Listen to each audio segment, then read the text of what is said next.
నమస్తే, నేను మీ Gopi. Welcome back to our channel. ఈరోజు మనతో వచ్చరికి పొలిటికల్ అనలిస్ట్ ఇమ్మంది రామారావు గారు ఉన్నారు. సార్ నమస్తే. సార్ నమస్తే బాబు. సార్, పూనం కౌర్ గారు ఒక సంచలన ట్వీట్ అయితే చేశారు జగన్ గారి మీద. జగన్ గారు, మళ్ళీ మీరు మీ ఫ్యామిలీతో కలిసి ఉండండి, మీ చెల్లి గారితో, మీ బావగారితో, మీ అమ్మగారితో మరలా కలిసి పోరాటం అయితే చేయండి. ఖచ్చితంగా ఈసారి మరలా మీ అధికారంలోకి వచ్చే అవకాశాలు అయితే ఎక్కువ ఉంటాయని పూనం కౌర్ గారు అయితే మొదటిసారిగా జగన్ గారికి అయితే ఒక అంటే దగ్గరగా అని చెప్పుకోవచ్చు, మొదటిసారిగా ఒక మంచిగా ట్వీట్ చేసింది జగన్ గారికి. సో దాన్ని మీరు ఎలా చూస్తారు? అంటే మొన్న నేను పూనం కౌర్ తాలూకు ఇంటర్వ్యూ చూసా. అందులో పూనం కౌరు పవన్ కళ్యాణ్ చాలా దేవుళ్ళలాంటి మనిషి అని, పవన్ కళ్యాణ్ విశిష్టమైన మనిషి అని, పవన్ కళ్యాణ్ గెలుపు తథ్యమని చెప్పింది. ఇప్పుడు మళ్ళీ ఎందుకు ప్లేట్ ఫిరాయించిందో చెప్పలేము మనం. అర్థమైందా? ఇక పోయినట్టయితే ఆవిడ తాలూకు ఆ మాటలు నిజమైతే అది జరగదు. ఎందుకంటే ఇనువైనా విరిగిపోతే అతకొచ్చు, కానీ మనసులు విరిగిపోతే అతకు అనే సామెత ఉంది కదా. వీళ్ళు ఏం చేశారంటే చాలా పొరపాట్లు షర్మిల చేసింది జగన్మోహన్ రెడ్డి చేశాడన్నమాట. ఎందుకంటే పార్టీ పరంగా మాట్లాడుకోవచ్చు, పార్టీ పరంగా పోటీ పడవచ్చు, కానీ అది కుటుంబాల పరంగా, వ్యక్తిగతంగా, భార్యల పరంగా, భర్తల పరంగా ఇంత దిగజారిపోవాల్సిన అవసరం లేదు. ఇంత దిగజారిపోయిన తర్వాత ఎవరు వాళ్ళ మాటలు నమ్మరు. ఇప్పుడు క్రెడిబిలిటీ పోయింది కదా. ఆవిడేమో నన్ను జుత్తు పట్టుకొని తిన్నగా వెళ్ళి గోడ వేసి కొట్టాడని ఆవిడ చెప్పింది. ఇలా రకరకాలుగా ఈవిడికి ఇన్ని అఫైర్స్ ఎన్ని ఉన్నాయో తెలుసా అని సాయం చెప్పాడు. అది మనం తలుచుకుంటేనే అసహ్యంగా ఉందన్నమాట. అంత దారుణంగా దూరం అయిపోయారన్నమాట.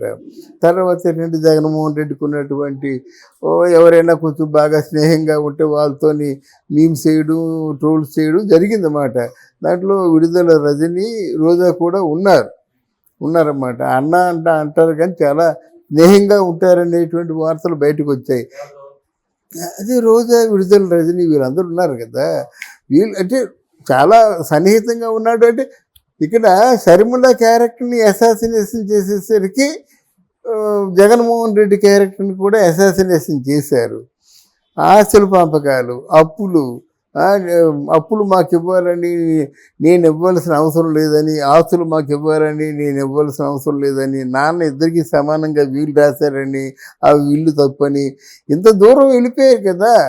వెళ్ళిపోయిన తర్వాత ఇవిడెవరు పూనం కౌర్ చెప్పిందని ఇద్దరు కలుసుకొని మళ్ళీ ఒక ఊత్ తీసుకొని మళ్ళీ వీళ్ళు జనం మధ్యకు వస్తారా? జనం మధ్యకు వస్తే జనం ఏ మొహం పెట్టుకొని వచ్చారమ్మా మీరు అని చెప్పి అడుగుతారు కదా.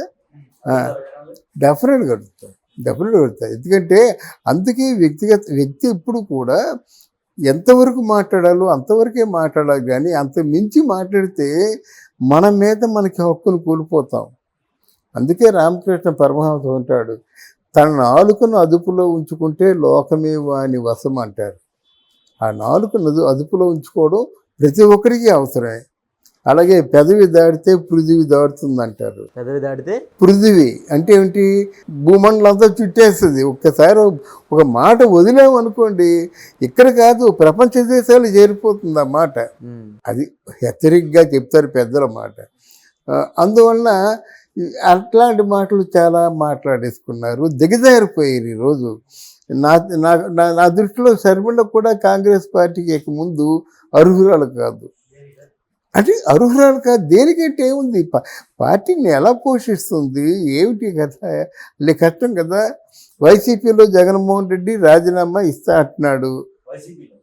అదే రాజీనామా ఇప్పుడు ఆయన ఏమన్నా అరెస్ట్ చేస్తే ఇస్తాడు, ఇచ్చి భారత్ని నిలబెడతారు. ఆయన జాగ్రత్తల్లో ఆయన ఉంటారు కదా. మరి కొంతమంది ఏమంటున్నారంటే భారతిరెడ్డి కూడా ఈ విక్టిమ్స్లో ఒక వ్యక్తి కదా, ఆల్టర్నేటివ్ చూడండి అంటున్నారు. అంటే కొంతమంది ఊహాగానాలు చేసే అనలిస్టులు ఏమంటున్నారంటే భారతిరెడ్డి కూడా లేకపోయినట్టయితే మరి ఉంటుంది షర్మిల అంటున్నారు. అంత తేలిక కలయిక. ఇది మానవ సంబంధాలు కాదు. ఇప్పుడు ప్రస్తుతం మార్పు చెప్పినట్టు అన్నీ కూడా ఆర్థిక సంబంధాలే తప్ప మానవ సంబంధాలు ఎక్కడున్నాయండి? మీకు 10 కోట్లు ఎగ్గొట్టాను అనుకోండి, మీ ప్రాణమిత్రుడినైనా సరే వెంటనే క్షమించరు. అది ఆర్థిక సంబంధమా మానవ సంబంధమా? అది మాట. అందువల్ల వీళ్ళిద్దరూ వాళ్ళ శక్తికి మించి వాళ్ళ జీవితాన్ని చెడగొట్టుకున్నారు. శక్తికి మించి. అయితే ఎవరైనా ఊహించారండి? జగన్మోహన్ రెడ్డికి 11 సీట్లు వస్తాయని ఎవరైనా ఊహించారా? ఆ 11లో 5 6 బయటకు పోతారు. కేకే ఊహించాడు, కేకే సర్వే వాళ్ళు ఊహించారు. కేకే సర్వే అనేది బై ఫ్లూక్ అండి. నేను చెప్తాను, నా మనసులో మాట చెప్తున్నాను, ఇట్ ఈజ్ బై ఫ్లూక్ అండి. కేకే సర్వే కాదు, ఎవరు కూడా జగన్మోహన్ రెడ్డికి కనీసం 50 సీట్లైనా వస్తాయని చెప్పారు. కానీ కేకే సర్వేది బై అదృష్టం కలిసి వచ్చింది ఆ కేకే సర్వే. కానండి సర్వే పద్ధతి ప్రకారంగా చేసినట్టయితే అన్ని తక్కువ సీట్లు రావండి. మీ రూరల్ ఏరియాస్లో జగన్మోహన్ రెడ్డికి చాలా మంచి ఫాలోయింగ్ ఉంది. ఒక్క పథకం చాలు నిలబెట్టడానికి. అరే 1వ తారీఖుని తలుపులు గుద్ది 3,000 ఇచ్చి వెళ్ళిపోతున్నాడు కదా, ఆ ఒక్క పథకం చాలండి. సంవత్సరానికి ఒక 1,20,000 1,50,000 రూపాయలు ఇంటింటికి అందుతుంది. ఆ పథకాలు చాలండి. రూరల్లో మాత్రం అందరూ కూడా జగన్కే వేస్తా ఉన్నారు. మరి ఈ బోర్డు ఎలా తిరగబడిపోయిందో నాకు అర్థం కావటం లేదు. విశ్లేషణ కాదు, అది వేవ్ అంటారండి. వేవ్ ఉంటుంది, NT Rama Rao wave, Jaganmohan Reddy wave ఉంటుంది. వేవ్ ఉంటుంది. ప్రజల తాలూకు ఘోష ఎంతంత కాదు. ప్రతి ఒక్కరు ఈసారి మార్పు కోసం అందరూ కూడా మెయిన్లోనూ ఒకటి. తర్వాత ఏమో ఈ డాక్యుమెంట్స్ మీద జగన్మోహన్ రెడ్డి ఫోటోలు, తర్వాత ఏమో పట్టాదారు పాస్బుక్ల మీద జగన్మోహన్ రెడ్డి ఫోటోలు, అన్నిటి మీద కూడా జగన్మోహన్ రెడ్డి ఫోటోలు. అక్కడ ఈ తిరుమల తిరుపతి దేవస్థానం మీద కూడా జగన్మోహన్ రెడ్డి జెండా కలర్స్. ఈ కొంచెం అతిగా చేయడం కూడా బాగుండదు. ఓం వెంకటేశాయ వినిపించే చోట జగన్మోహన్ రెడ్డి ఫ్లెక్సీలు అవన్నీ కనిపించడం కొంచెం అది అందరిలో కూడా వ్యతిరేకత వచ్చింది. ఏంటి ఇలా చేస్తుండని. స్వామివారిని ఒక్కరూ దర్శించకూడదు, భారతితో దర్శించుకోవాలి. భారతి ఎప్పుడైనా వచ్చిందా? స్వామివారి ఆలయంలో అన్యమతస్తులు పనిచేయకూడదు, ఒక 65 మంది పనిచేస్తున్నారు. అది పాపం కాదు అంటే వెరసి అన్ని విధాలుగా దెబ్బ కొట్టింది అంటున్నమాట.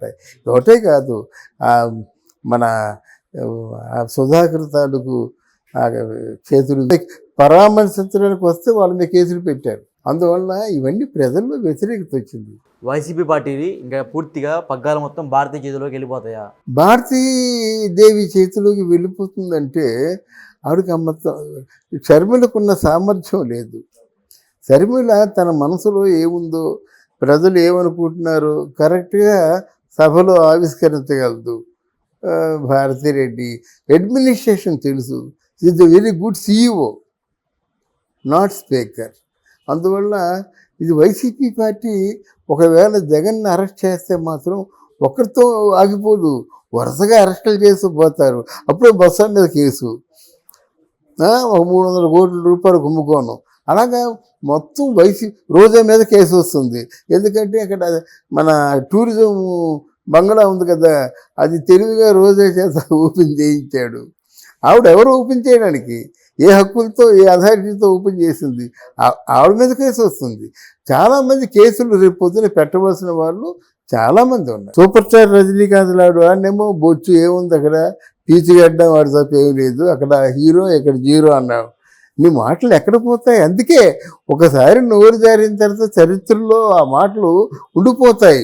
నువ్వు కాలగర్భంలో కలిసిపోయినంత వరకు ఆ మాటలు ప్రజలకు గుర్తుంటాయి, ఆ మాటలు తిన్నవాళ్ళకు కూడా గుర్తుంటాయి. ఎంత బాగా చెప్పాడని రజనీకాంత్. మనం వెళ్తుంటాము, మాట్లాడేవాళ్ళు మాట్లాడుతుంటారు, విమర్శించేవాళ్ళు విమర్శిస్తుంటారు. మనం మటుకు మన ప్రయాణం సాగిస్తూనే ఉండాలి. Okay sir, thank you sir. Thank you అమ్మా, థ్యాంక్ యూ.